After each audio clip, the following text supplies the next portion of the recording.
We can start.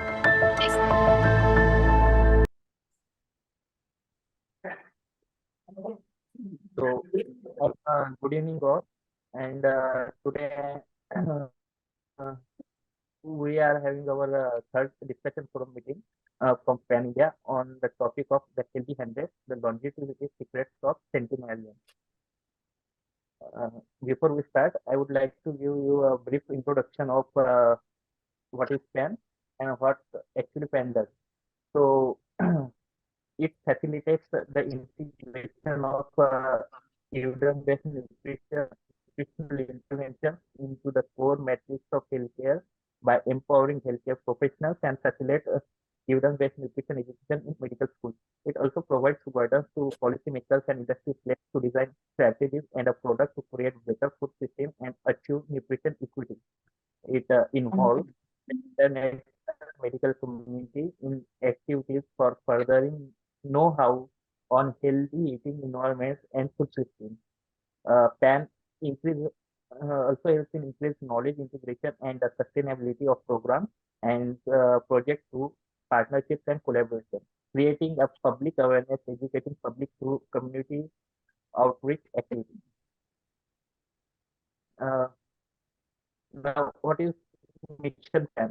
So, PAN India aims to be the catalyst in revolutionizing the healthcare into a whole person care model with evidence-based nutrition at the core metric. Our mission is to address the multitude of issues related to dietary choices of people in India by facilitating better healthcare systems, healthier and safer food environment, and the public awareness. On our leadership board, we have Dr. Nicholas, opinion founder and the current chairman of the board at Penn International, Alan Kornberg as advisor to Penn India, and Dr. Rajina Shangman as the medical director of Penn India. There is a strong medical Penn team structure including doctors, nutritionists who contribute as a program manager, ambassadors, volunteers, and also international teams who are actively involved at various capacities. Doctors, doctors, faculties, or medicals who would like to get associated with PAM can join at various capacities like ambassadors and volunteers to help pass things forward. Now, I would like to introduce our, uh, first, I would like to welcome Dr. G. Rajendra, who is the professor and head of preventive cardiology, TM India Research Plan 2022. He is a food. He, is a founder of Food Hill's effect of whole food plant-based diet on TMA levels in patients with ACS. Uh, Contributed Yearbook of Cardiology Society of India in 2022 uh, on primary prevention of cardiovascular diseases. Uh, his novel initiative in preventive cardiology includes heart awareness and the rehabilitation program, prevention and early detection of cardiovascular and other lifestyle diseases, and the novel and sustain continuous care and with your heart. Welcome, sir. Our next guest is Dr. Suresh Vaidya, sir, a cardiovascular surgeon with a passion for lifestyle medicine. And he stands for at the forefront of medical innovation, blending cutting-edge surgical expertise with a holistic approach to wellness. He has a 25 plus years of medical experience. He had 100 plus patients. He had helped 600 plus in uh, cardiovascular disease and diabetes reversal. And he actively promotes lifestyle medications such as healthy eating, regular exercise, stress management, and the smoking cessation. And the thought leader has contributed significantly to medical literature, sharing his insights on advancement in surgical prevention and evolving landscape of cardiovascular healthcare. Welcome, Bhagia, sir. Our next guest is Dr. Pratima Kini, ma'am. Ma'am is a practicing pathologist for the past 26 years in Bangalore. She is also certified lifestyle medicine practitioner and a counselor. He is a passionate about exercise, having completed a marathon and a many half marathon. Welcome, Dr. Pratima Kini, ma'am. And our next guest is Dr. Anjali Nakra, ma'am. She is a family physician and has an international board certified in lifestyle medicine. She is also certified for treatment by the World Obesity Federation, trained in mind-body medicine and motivational interviewing and cognitive behavioral therapy for insomnia. She is a founder of Up2 Health and a member of American College of Lifestyle Medicine. She is also co-author of the book How Healers Feel. Welcome, Dr. Anjali ma'am. And Thank you. next guest is Dr. Silja. She is a licensed medicine physician and a family medicine practitioner with more than 14 years of experience. She is also a trained yoga instructor for the Swasa, and she is also the certified health coach and principal advisor for HRC and TL. Thank you. So now I would like to give a brief introduction of topic. So the foremost question that comes to our mind is who are centenarians? So the people who have reached the age of 100, and as per the recent research and surveys, people are living long, generally healthier lives than ever before. Those centenarians are distributed all over the world. There are certain geographic spots where they are seen in large numbers compared to the rest of the world, and which are popularly known as blue zones. The rise in centenarians can be attributed to significant public health advancements that markedly reduce the early life mortality. The most prominent factor of all of this is the actions that targeted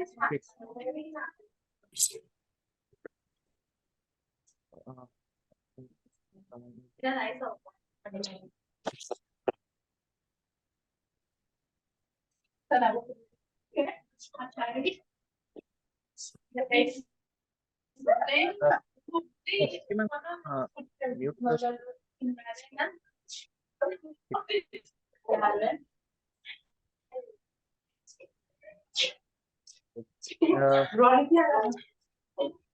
the rising can be attributed to significant I think we have to ask the participants to mute themselves, Dr. Nitesh. We can't hear you.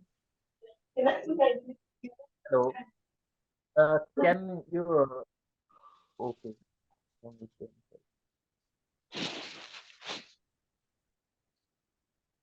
Uh, uh, Dr. Question Gadriya, can you mute your please? Okay. So the rise in centenarians can be attributed to the significant public health advancement that markedly reduce the early life mortality. And the most prominent of these are the interventions that targeted infectious diseases. Improvement in life, uh, in late life health have been associated with the aging of younger people who not only had more access to health care, but also had a healthier lifestyle habits. While there are certain studies on biomolecules that suggest the possible influence of genetics and epigenetics on longevity. But there are also some studies they have demonstrated that the certain lifestyle behaviors are important determinants of health lifestyle. Furthermore, for long life and healthy aging can be one stability to cope up with the challenges that aging creates. So, considering this, my first question is for Dr. Anjali ma'am. That according to some studies that after adjusting for confounders, one's level of physical activity can be independently predict their life expectancy. So, ma'am, can you please elaborate on this? Anjali ma'am, over to you.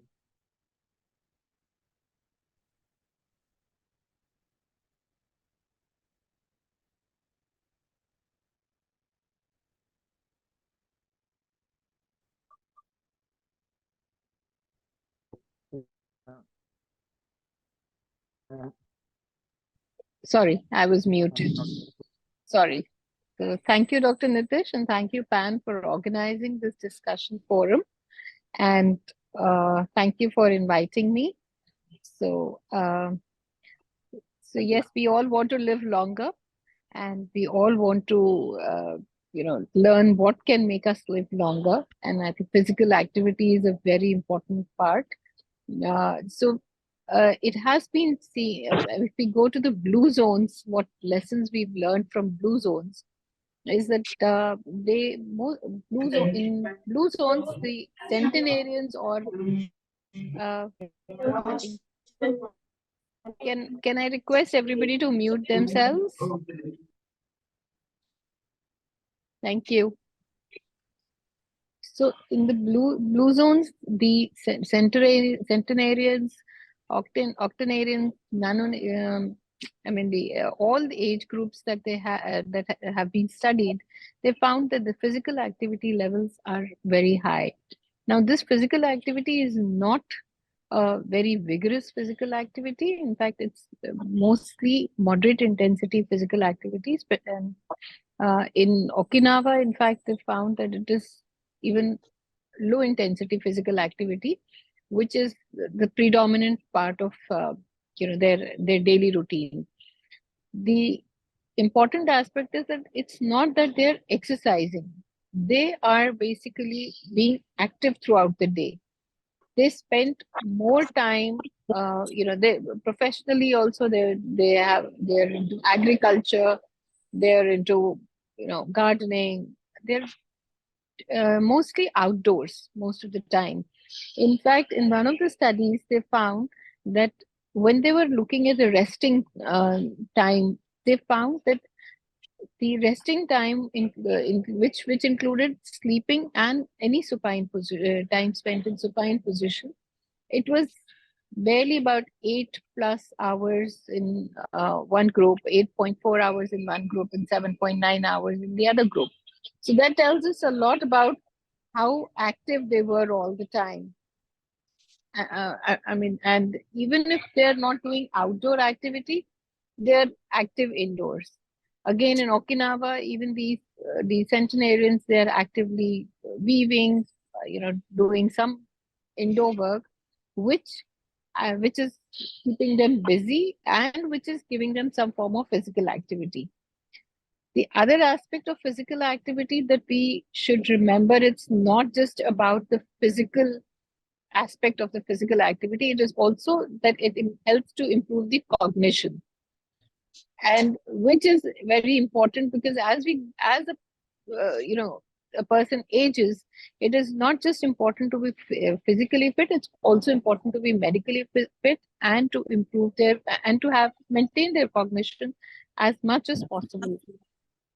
Another aspect that we should look at is that it is, it's also about multiple factors which take a, which help in this. So the other factors that one should keep in mind is that the social connections are very strong. They often do these physical activity in groups or with some people, and that is like that helps them to maintain the physical activity it motivates them to do the physical activity. The other is the environment, which is important because the environment is conducive to doing physical activity, which is something which is very, very difficult to manage these days, especially in the urban setups. So you need those safe places to walk. You need those safe, areas where you get. I mean, like coming from Delhi, I mean, we need, low pollution levels. So these are multiple factors which, have an impact. So it's not just about the physical activity which we look at in isolation. We should look at the impact of physical activity at multiple aspects of aging, and it also improves the grip strength, the balance, which also contributes to the longevity and improved quality of life. So I would just summarize by saying the benefits of physical activity are not just only at at high intensity physical activity. Low and moderate physical activity is in fact more beneficial and more sustainable. The only important thing is that it should be done on a regular basis. It not only improves self-efficacy, it improves motor control, balance, cognitive health, psychological health, and overall improves the quality of life.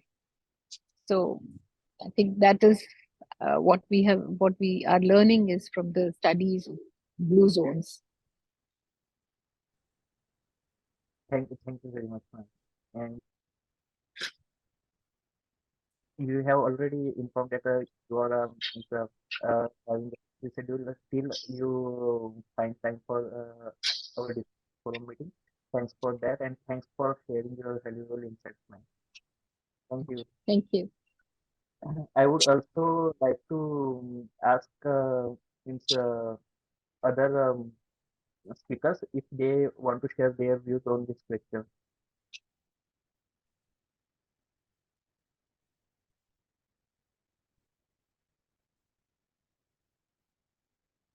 Okay, if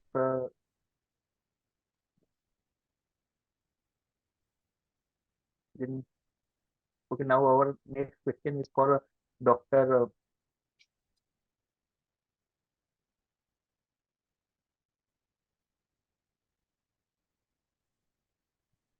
Dr. Pratima Kini, ma'am. Ma'am, since the aging is essentially a biomolecular phenomenon, how important it is to understand whether these biomolecular processes occurs differently in centenarians or whether they engage in any actions that alter these processes to their benefit. Over to you, Pratima Kini, ma'am. Thank you. Thank you, Dr. Nitesh, and thank you, Pan, for inviting me as this on this esteemed panels. I am sharing this stage with so many esteemed doctors. I feel quite honored. Thank you so much.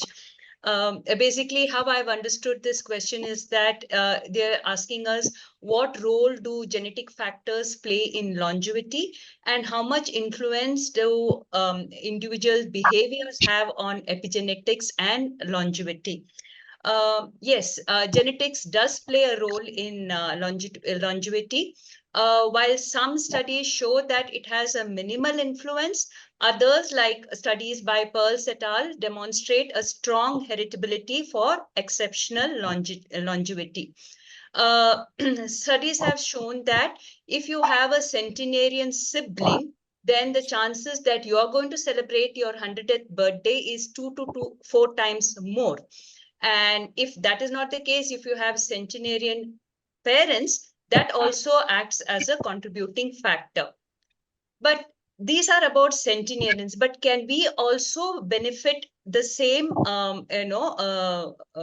things which the centenarians are getting free because of their genes? So they made a lot of broad genetic studies, and they have found that they tried to see if they could find out which are these genes that are contributing to the longevity of these centenarians. And they found that no two people had similar genes. There were genes which were contributing to their longevity, but one person and the other person, there was nothing in common. They found that it is probably part by part, they are contributing for their longevity. So there's nothing like a perfect centenarian genome that could be found out. Then they have found some genes like ApoE and also things like FOXO3A. That one also, they have found that they are present in most of these people who are centenarians, but they are more like transcription genes, which means that you can switch them on and off based on our behavior and what our environment is like. So and also they made a lot of twin research studies, and they found that genetics contributes only to in 20 to 30% of the, it is only contributing to 20-30% chance of surviving at the age of 85. And we also have to think about genes that are also contributing to our lipids, inflammation, and for our cardiovascular and immune systems. And these can kind of affect our longevity. So to some extent, genes are involved in our how long we are going to live and how fast we are going to age. But in the end, it's about our lifestyle choices like our diet, exercise, our smoking habits, and all of these which are going to play an undisputed role in determining how long someone will live and how they are going to age. To show these things, I have put up read up two studies, which is of course one already mentioned, the blue zones, which are the 5 different zones spread all over the country, done by Dan Buettner and Kemp. And they found that these people, they are predominantly having plant-based diets. They were eating a lot of vegetables. They didn't overeat. They were eating, having a moderate calorie intake. They had low consumption of alcohol and tobacco.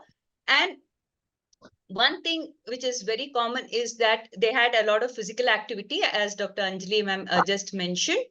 And they placed a lot of value on family and social engagement. For them, the social cohesion, community, and caregiving were crucial factors in their healthy aging.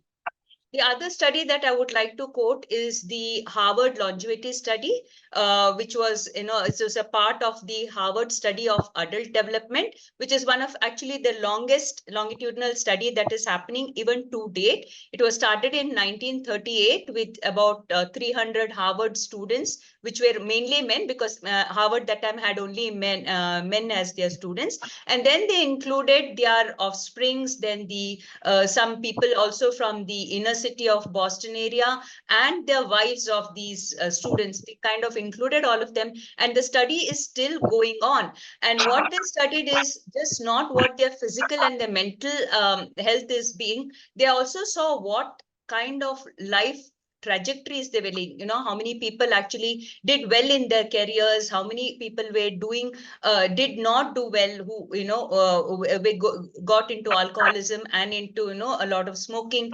And then they also saw how good their relationships in their marriage was. So everything was studied, and they found that the actual how happy they were and how long they lived was how happy their relationship was at the age of 50. And that determined how happy they were going to be at 80, and not what their cholesterol levels were at that age. And Robert Waldinger, who is the current director of Harvard, this study, he said that loneliness kills, and it's as powerful as smoking or alcoholism. So, that it kind of gave us a clue as to what actually contributes to the happiness and the longevity of these people. The researchers also found that those with strong social support also experience less mental deterioration as they aged. So good relationships don't just protect our bodies, they protect our brains too. So, and in a book called Aging Well, which is written by the ex-director, Violent, he wrote that there were 6 factors which contributed to the longevity and healthiness, being healthy of these people. One was the physical activity. The second was the absence of alcohol abuse. And then third is the smoking, and how mature their mechanism was to address the life's ups and downs, basically how well they managed their stress, and how they enjoyed a healthy body weight and a stable marriage. These things contributed. And for the Boston men, he also saw that education formed a very important role, because if you have education, it helped you choose your nutrition, your food better. It gave you the insight that you did not have to smoke or take to alcoholism, and they would also exercise better. So there's one saying which I would like to end my thing with. He said that when the study began, there was they had no idea about empathy or attachment. But the key to the healthy aging is relationships, and relationships. Thank you. Thank you so much, ma'am. Uh, we have our next question uh, in relation to the resilience also. So I would like to ask Dr. Silja Sudhir, ma'am. Ma'am, can we say that the centenarians adapted resilience as their way of life? And if so, what are the factors that help them with this way of living? Yeah, thank you, Dr. Nitesh, and thank you, Pan, for inviting me to this discussion forum. Yes, definitely, resilience is a hallmark characteristic for centenarians. We all know that from the blue zone studies and many studies which have studied the centenarians has shown a clear association between resilience and longevity. Now, what is resilience? Resilience can be described as the ability to face adverse situations and how well you face them and how you overcome challenges, and from these experiences how you learn to even emerge stronger from these adverse experiences. So that is how resilience can be described as. Now, resilience is a very difficult construct to measure, and it's a very dynamic construct actually, which has got many protective factors and risk factors involved. So let's see what are the protective factors involved. The protective factors are, I think, more the factors which we already know from the blue zone studies. Like one is having a strong sense of purpose, then having a better perceived health, optimism, that is having a positive outlook towards life, then spirituality, social connectedness, that definitely helps. Then functioning independently, that is, if you are able to perform your activities of daily living independently, then that definitely helps. Then exercising practice, if that is there regularly, that also helps. Then male sex is definitely a strong protector for resilience, and if your age is less than 80 years, that's also strong protecting factor. Now, coming to the major risk factors, number one is if inability to handle stress well. So that is definitely a major risk factor. Then along with that, the other risk factors are like if you are not able, like if there is depression or if there is a personality disorder, or like if any comorbid condition is there, like diabetes, or any chronic lifestyle related disease, then that is a major risk factor. And any mobility limitation is there, that is also a major risk factor. Now, this resilience can be categorized into physical resilience and psychological resilience.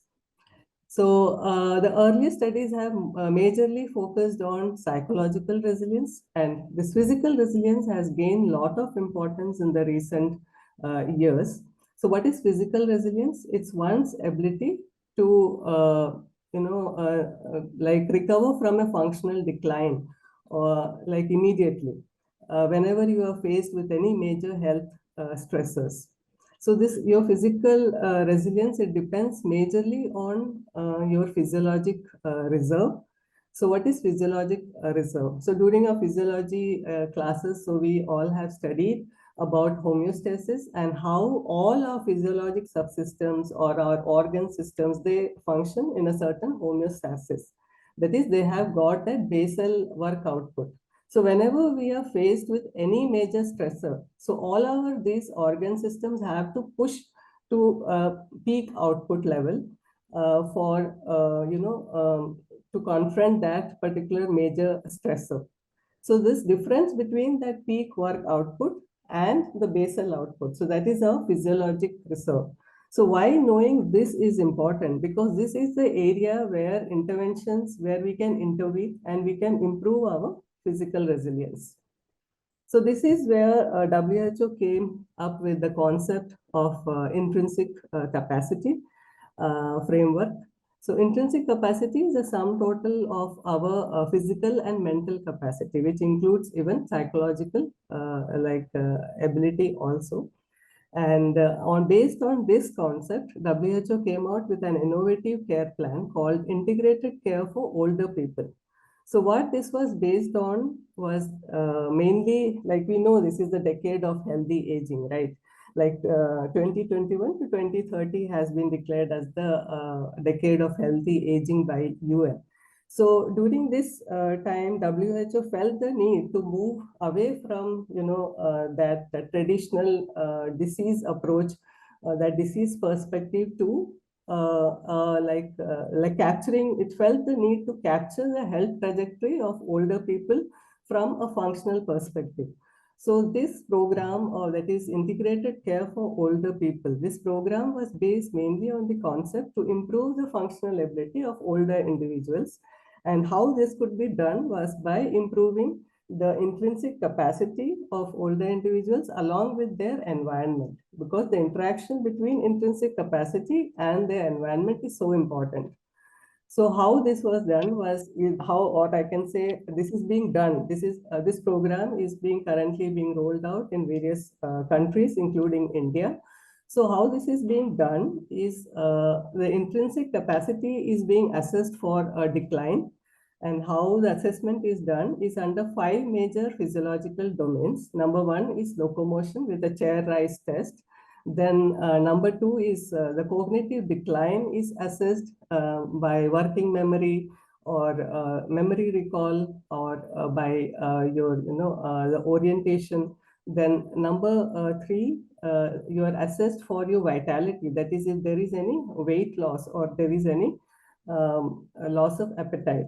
Then number 4, that is any psychological assessment is done. That is, if you are feeling hopeless or feeling depressed or feeling low, or loss of interest in things are there. And then 5th is sensory loss, that is hearing loss or visual impairment is there. So if any decline in these intrinsic capacity is observed, so this you can see that intrinsic capacity is a measure of your sum total of your physiologic reserve. So earlier we discussed about physiologic reserve, how improving the physiologic reserve we can improve the resilience.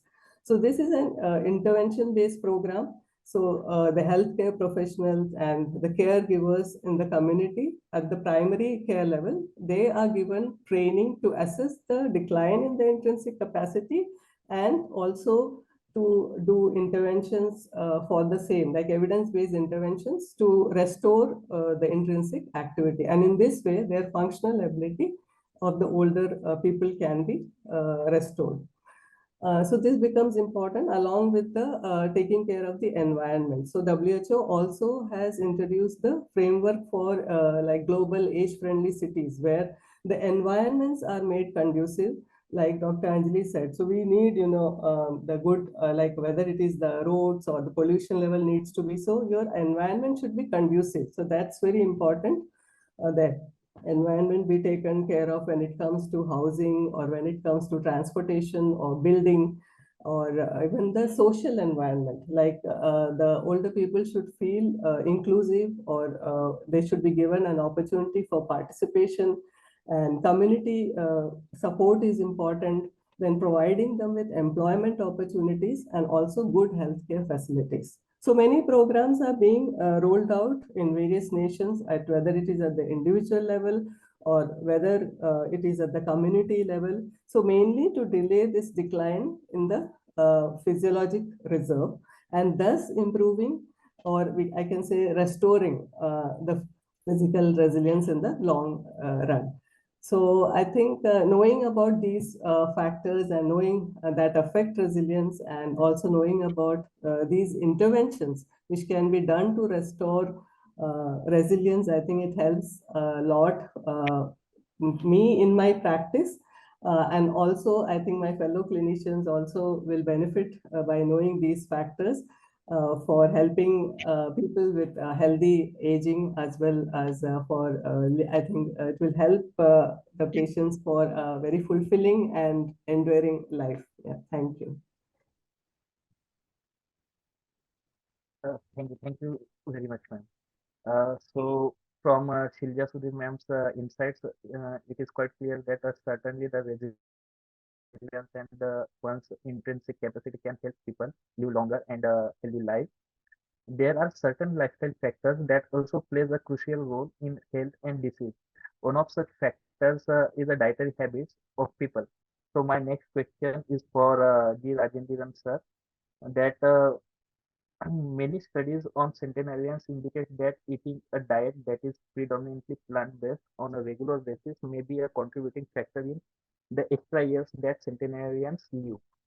So, what specific dietary habits have been seen in various centenarians groups, and what potential impacts might they have on aging and health? Sir, also, is there any difference in nutritional compositions of the diet of centenarians and conventional dietary guidelines? Over to you, sir.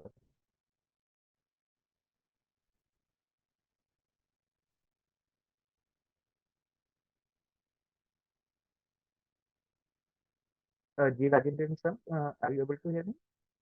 Yeah, I'm sorry for that. It was mute. Thank you, Dr. Nitish. Am I audible now? Yes, sir. Yes, sir. Yeah, good evening, everyone. There are three questions. I think I will combine all of them and put forward some answers here. You all heard about the blue zones, and some of you would have watched the Netflix documentary too. There is no specific dietary pattern which is common to all the five. So that means it's basically different in each places depending on the cultural and environmental factors. What is unique is they never did calorie counting.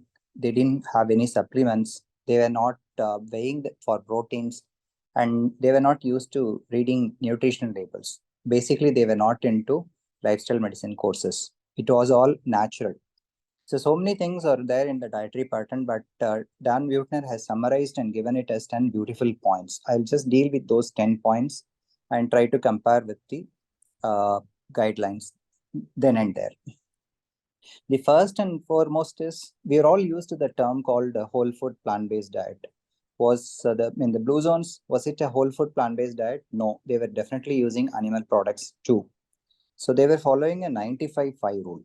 So 95% of the times they were taking only whole food plant-based diet, and only 5% came from animal proteins. That is the most important thing. And that 95% was full of fruits, vegetables, grains, greens, beans, sweet potato, yam, etc., etc. And the other important thing is most of these things were grown in their own places within 10 miles radius. That's what the book describes. And there are some unique vegetables, like, for example, sweet potato was there in Okinawa, again, soya in Okinawa, and this our bitter melon in that's called Goya in Okinawa. This is about the diet. This is about the vegetable part.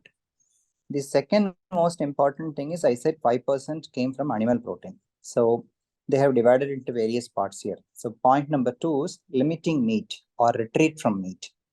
So meat was most often used as a celebratory food, or it was used to garnish. Okay, unfortunately here we garnish the meat, but there they use meat to garnish. And the amount which they used to take was less than 2 ounces, 5 times a month. That basically means it's not bigger than a size of a deck of cards. And most of them, it was all chicken, lamb, or pork. And it was never beef or turkey, as in many other countries where the incidence of CVD is high. What about the animals which they were consuming? They were all free roaming animals, consuming the green grass and herbs. And they were not on antibiotics or hormones. And the Seventh-day Adventist study, the people were not, though they belonged to the Christian community, they were not using any meat at all. That was something very interesting. And from the Okinawa, I was reading something very interesting. They were used to eating pork. But the most interesting thing is they didn't leave any part of the pork unleft. They used to take the tail, paws, the ear cartilages, etc., more than the rest of the things which are consumed here. So basically, they were consuming more cartilaginous substances with more amino acids like proline, hydroxyproline, which are useful for cell proliferation. And they used a cooking method called akinoki, which took away a lot of fat, which is a way of cooking, which took away a lot of fat from these animals. The other interesting thing about this animal product, the 5% animal product, is that they had a clever unplanned mixing of plant and animal products. For example, they were using garlic, carrots, and pork together. Okay, it's not like a non-veg biryani alone. So it's always a combination like vegetables and freshwater fish. So this is point number 2. The point number 1 is 95.5. Point number 2 is restrict meat. Point number 3 is fish is fine. Though they say fish is fine, they were using only less than 3 ounces, and that too only up to 3 times a week. And whenever they were using fish, it was all small fish, very inexpensive. And those fish which come in the middle of the food chain cycle, like sardines, cod, anchovies, etc., etc. So the thing is, this middle chain, the one which comes in the food chain, middle of the food chain, they were not exposed to mercury or the PCB, which is the potential cause for heart and liver disease. So fourth one is eliminate eggs. So not more than 3 per week. They were consuming eggs, but there was less than 3 per week. So again, it all came from chicken having natural food, which were not given any antibiotics or any hormones. The fifth one is diminished dairy. So dairy was most often from sheep or goat. And what is important is it was not consumed as such as liquid, as milk. They were most often using it as yogurt or cheese. And the size of this one will not be more than 2 ice cubes. And it was not consumed every day like what we do. It was consumed only a few times a week. And they were actually depending on tofu for their protein and calcium, and not milk, unlike ours. So 5 things I have covered here. One is 95.5. Second one was about the meat. The third one was about the fish. Fourth one was about the eggs. Fifth one is about the dairy. Now, sixth is slash sugar. So they were consuming only around 7 teaspoons of sugar per day. So this is unlike what an average American consumes. Like the average American consumption is around 22 spoons. And they were actually making use of natural fruits and honey as sweetness, and they were not relying on white sugar. The seventh one is snack on nuts. So every day they were consuming at least 1 handful of nuts, and it of course varied from place to place. For example, in Seventh-day Adventist, that is Lima Landa, they were consuming all sorts of nuts and seeds. In Ikaria, it was predominantly almonds. So that's the 7th one. The 8th one is daily dose of beans. That is, every day they used to consume bean in all at least one of the 3 meals, and it used to amount to at least 1 cup per day. So we should all know that the beans are supposed to be considered as poor man's meat. So again, depending on the place where the centenarians were, the consumption was different. Okinawa had, as I said earlier, predominantly soya, and Nicoya, that was black beans. In the rest of the places, it was all white beans or fava beans. So it is said that if you consume around 20 grams of beans per day, it will bring down your CVD death by 8%. So these people were consuming 4 times what is consumed in a standard American diet or the SAD American diet. The 9th point, an interesting one, is drink water mostly. That is, they were consuming at least 7 glasses of water per day. And what is interesting is most of these places had a high calcium and magnesium, which is highly protective for the heart and prevents people from getting into high blood pressure. There was a high usage of green tea amongst these people. Coffee was there, herbal tea, lemon and turmeric were very generously used in these people in all their drinks. So the sugar sweetened beverages were out there, they were not being used at all. And there is one very interesting statement, a tea which is used by Acarians. It is derived from a plant called sideritis. It is something which is which works like a SSRI or SNRI. We use sertraline and all those things to keep people in peace. But this here was a tea which was useful like an sertraline in these people. So the 10th point was go wholly whole. That means just go use always a whole food diet. So most of these places used wheat, which was free of gluten, that is more whole wheat, free of gluten, or sourdough from live cultures. That's something interesting. And there are some places which use exclusively barley, oats, brown rice, or even ground corns. So these are the 10 interesting points which I picked up as a summary from these studies. There are a few terms which I thought we must get used to. One is the harahachibu.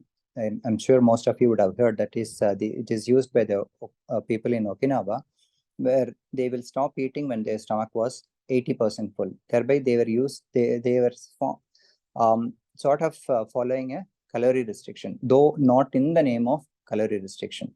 So as a whole, they were consuming more of complex carbohydrates than simple carbohydrates or fat. And the protein consumption was around 20%, which is an average of 50 grams, unlike the rest of the world, where women consume around 70 grams and the younger generation males consume around 100 grams.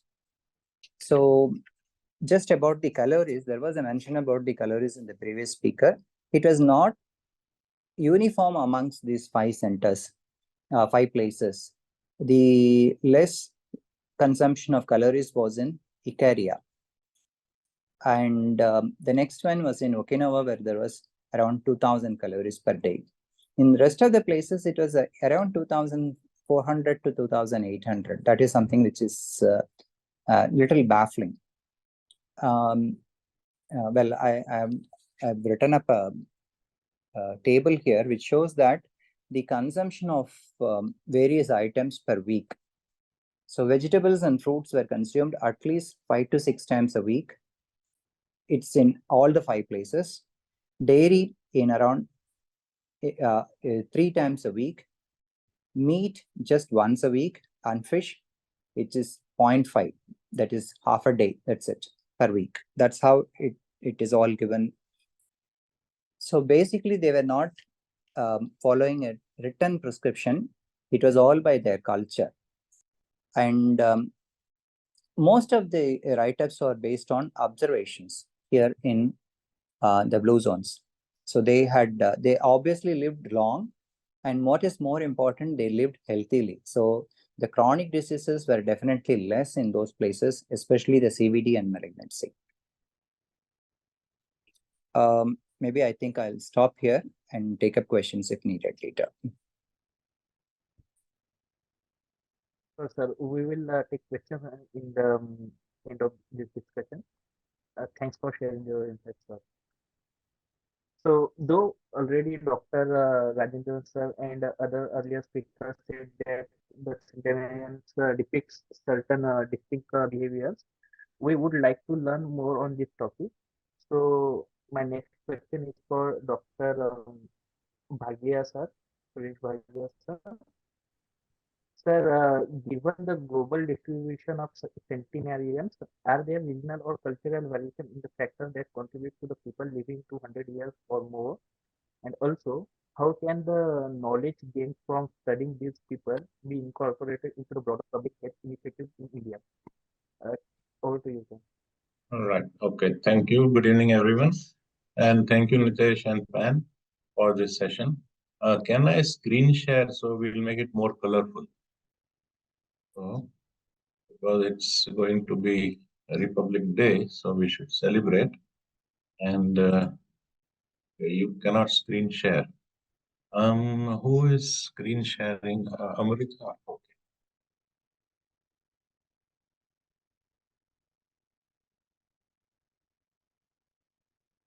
Oh, you can try. You can try. Yeah.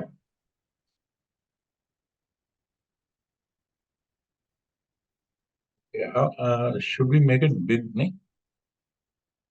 Is this reasonable? We are not able to view anything. Oh. Share the screen and screen share and share. Now? Yeah, we can see now. Yes, now it's there. Yeah.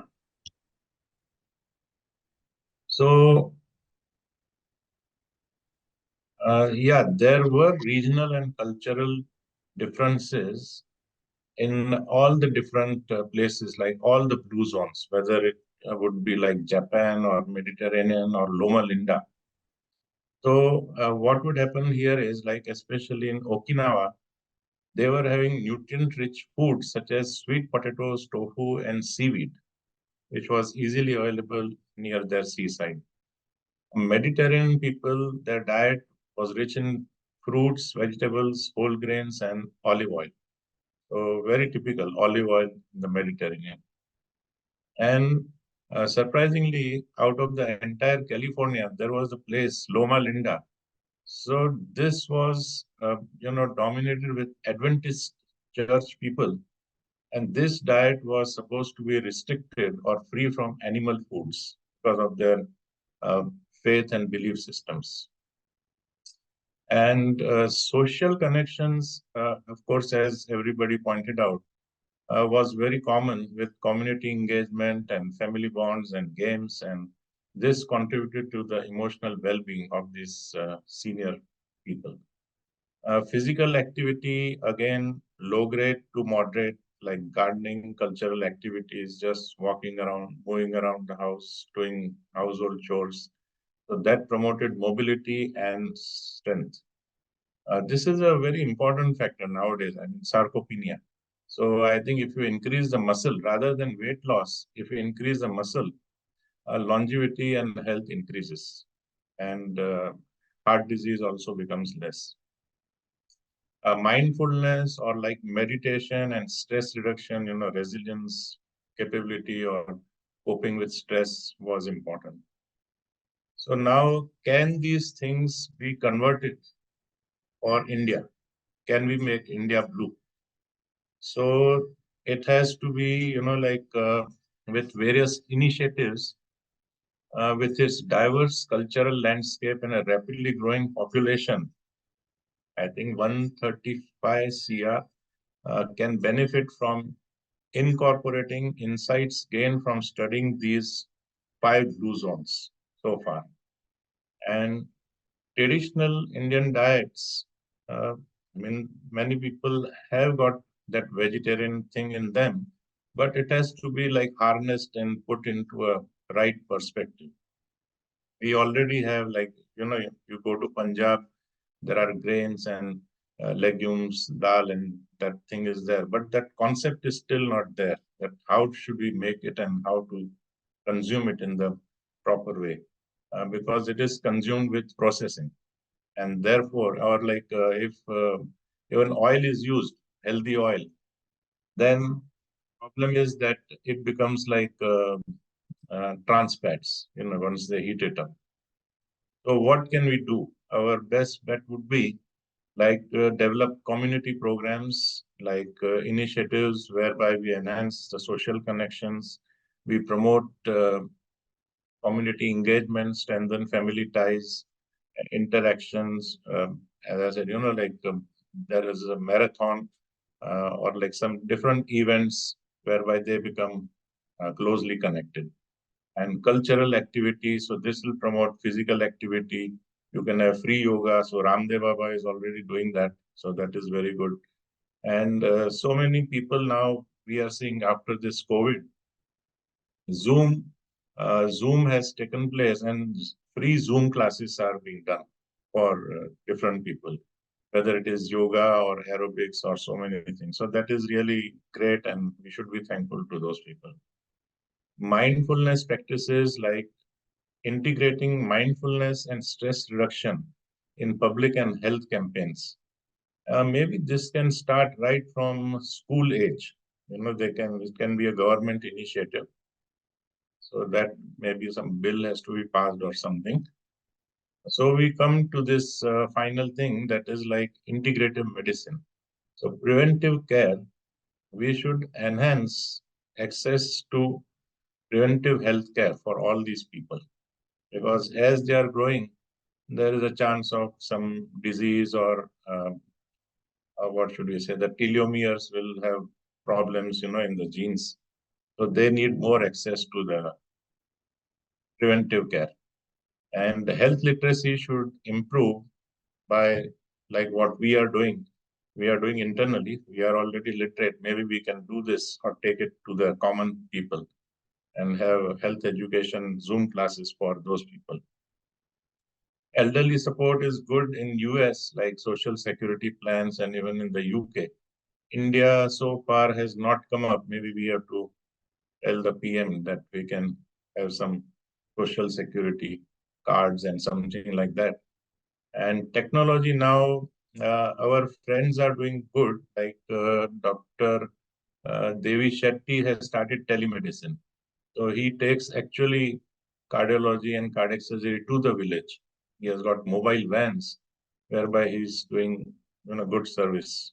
So we have to implement telemedicine and technology. And now with AI, we can do a lot of things.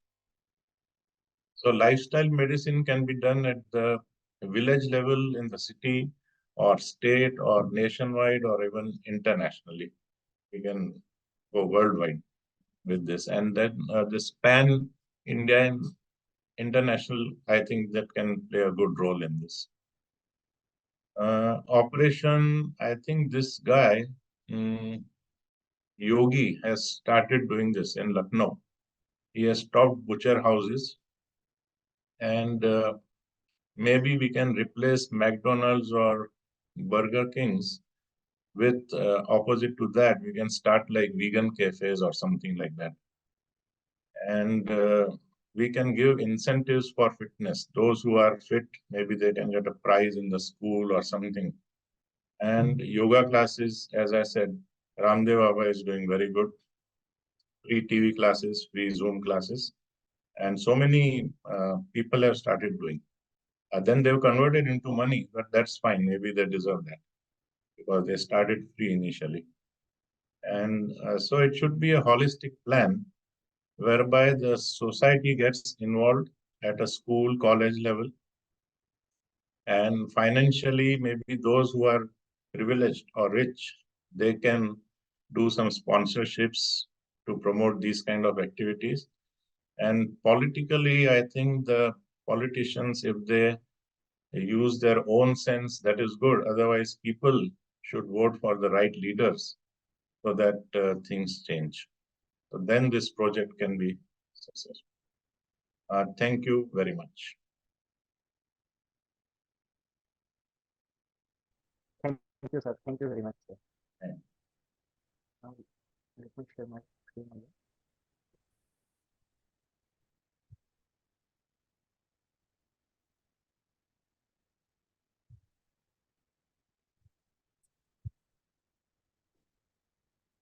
So it was really exciting that just by incorporating good habits and saying no to certain not so good behavioral patterns, we can add years to our life. But now it makes me wonder uh, to another aspect of this lifestyle. So my next question is for Dr. G. Rajendran sir. Sir, at 30, it makes sense to me that adopting the lifestyle habits of centenarians will undoubtedly add years to my life. However, it also makes me wonder that would my parents, who are in their 60s, when degenerative changes actually begins to take their toll on life, benefit from these healthy habits of centenarians as well? Yeah, I think it's a good question. For people who attended the last National Lifestyle Medicine Conference, the ISLM, I think it was Dr. Ravi Mamtani who shared a story. And I think he also said that every speaker should start off with a story. So I'm starting off with the Dr. Ravi Mamtani's story. This is about the man who forgot to die. So this is something, a story from Icaria. So where one person called Stamatis Mauritius, he was participating in World War II, and he got injured in that the process. So he decided to move to USA, where he wanted to take treatment.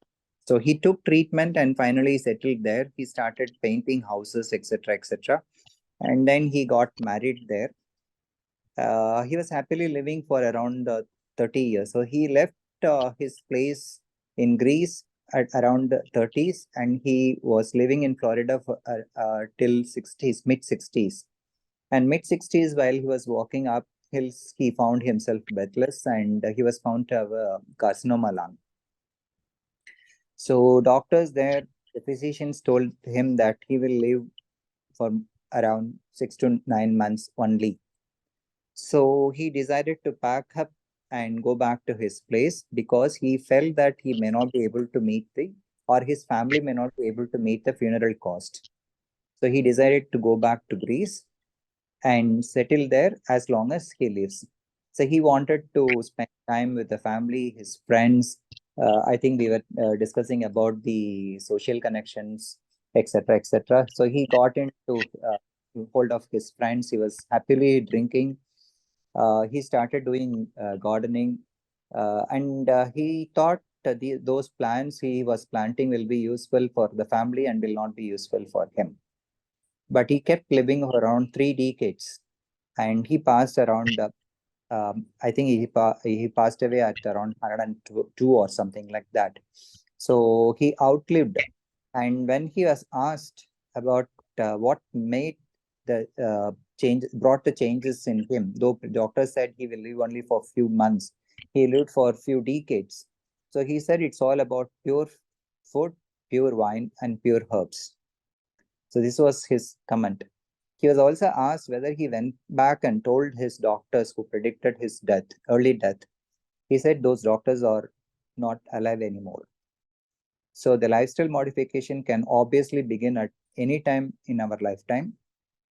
And 60s, definitely it's not a big age. I would always consider it as young, and I'm sure the new definition also calls ourselves as young only.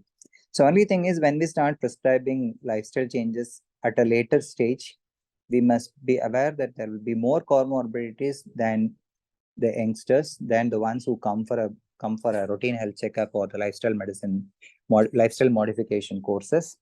So starting from calculus, constipation, etc., etc., they might be deficient in muscle, they might be deficient in calcium, they might be protein deficient, or they might be anemic. So they may have limitations.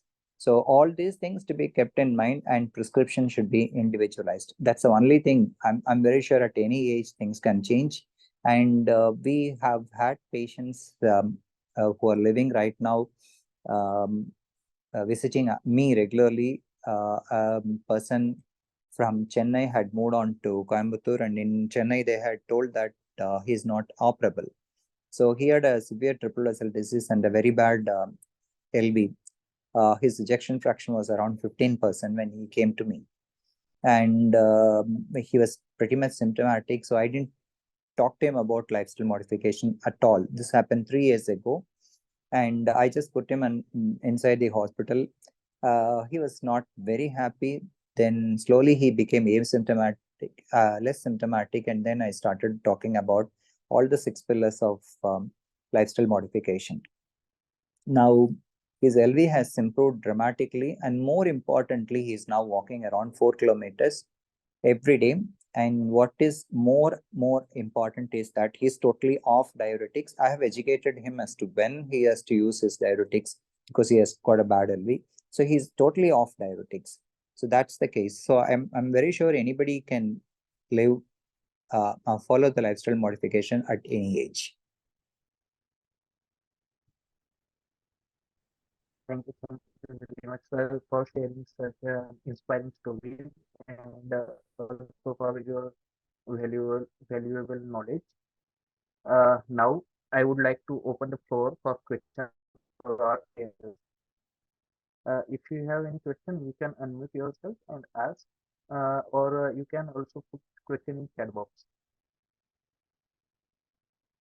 Yeah, well, I think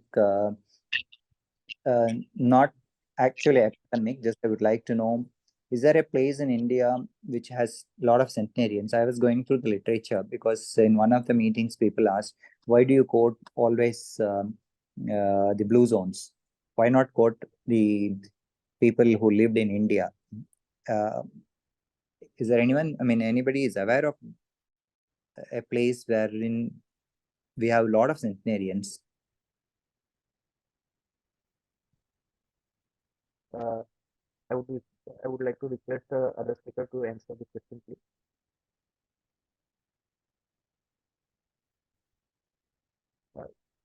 Anybody from Madhya Pradesh here?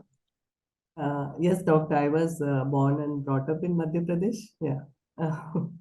That's Actually, yesterday I was looking for the same answer to the same question because I thought this question might come up, but I couldn't find the answer. I think the reason might be like in North and the birth, maintaining the birth records, that was not a practice. So that might be one reason. I don't know, like why, at least while trying to, of course, we do come across patients, but who do tell that. Uh, they are, yeah. Dr. Silja, you are from Madhya Pradesh, is it? I'm a Keralite, but born and brought up in Madhya Pradesh. Sir.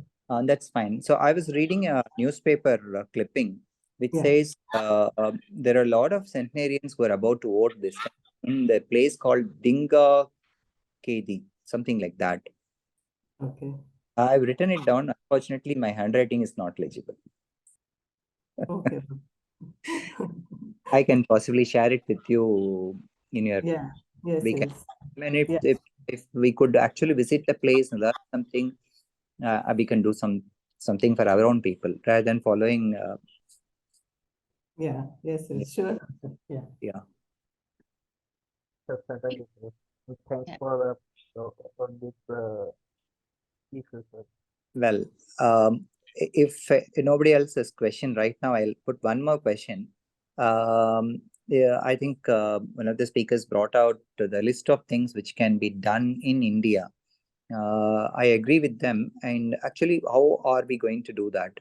How are we going to approach the authorities above us, the national bodies or the politicians?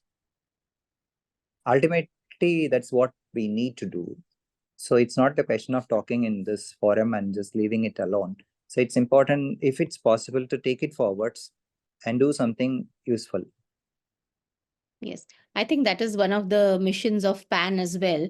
The policymakers are obviously very important, and putting the message across to the policymakers, because eventually they are the ones who will make the policies, make the changes. For example, today in the Indian Express, there is an article about how junk food is causing rise in diabetes and obesity in India. And I think that is very important. We don't have any food regulations where we put the amount of salt and sugar that is there in the food, for example. So all these things have to be, these changes have to be made at the policy level. And I think PAN, that is one of the missions. I'm not sure. I've newly joined PAN, but I'm not sure how far we are in that mission. I think ISLM also is quite involved into this, and I'm sure as we all grow as an organization, we'll all probably take it up at some level or the other. Yeah, can I come here in here? Yes. Yeah, Dr. Actually, I was the principal advisor in the State Health Resource Center, which is of Madhya Pradesh. So while working there, so it was mainly for the this SHRCs in all the states, they work for policy making. So I think if we really want to reach that level of policy making, I think we should approach NHRC, that is National Health Resource Center. That is the best place where we should be approaching. Either through our SHRCs, we can reach there for policy making this thing, or directly also we can approach them. So these are the two ways I think we can put across our views or what changes we want to make, and we will be heard there. So because at all other levels, I find that when I was in that SHRC in Bhopal, there are many barriers or I don't know what words to use, but if it is the politicians or the bureaucrats, so there will be many barriers. So if we want to be heard, the right place is these two, I feel, SHRC and NHRC, where we can be heard. Sure, ma'am, sure. And one more thing that I think Dr. Amrita, maybe not possible. yeah, and Dr. Amrita, am I clear or? Yes, Silja, you're clear, yes.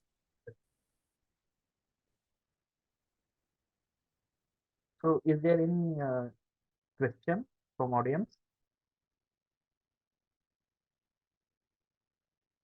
So now I would like to request Dr. Dekshna ma'am to continue with the take home message and the vote of thanks. Also, Yeah, good evening, everyone. Thank you, Nitesh sir. Good evening, everyone. I would like to sum up a few points during this session today. Physical activity doesn't mean high impact exercises, but daily routine exercise activity, that is movement of the body either done alone or with the community. As Dr. Anjali Nakra rightly said, it improves sleep quality, cognition, psychology is also improved by that. Another point highlighted was genetics plays a role in longevity, but these are transcriptional, meaning they switch on and off. So it depends mostly on the environment and diet. So this was Dr. Pratima Kini rightly said this. Finally, 3 points were highlighted other than this. Those were physical activity, one of the important things, physical activity, absence of alcohol, stress reduction, relationship, that is social connection, and education can improve the lifespan of an individual. One of the important things regarding dietary management highlighted was 95% plant-based diet and 5% animal products.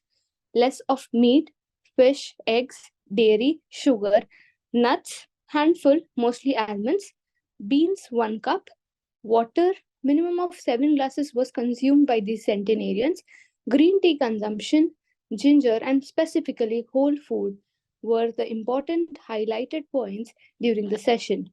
And that is importance of resilience, that is to stand strong in any situation, be it mentally, physically, emotionally, or spiritually, as rightly said by Dr. Silja ma'am, can help any individual to live a long and healthy lifestyle.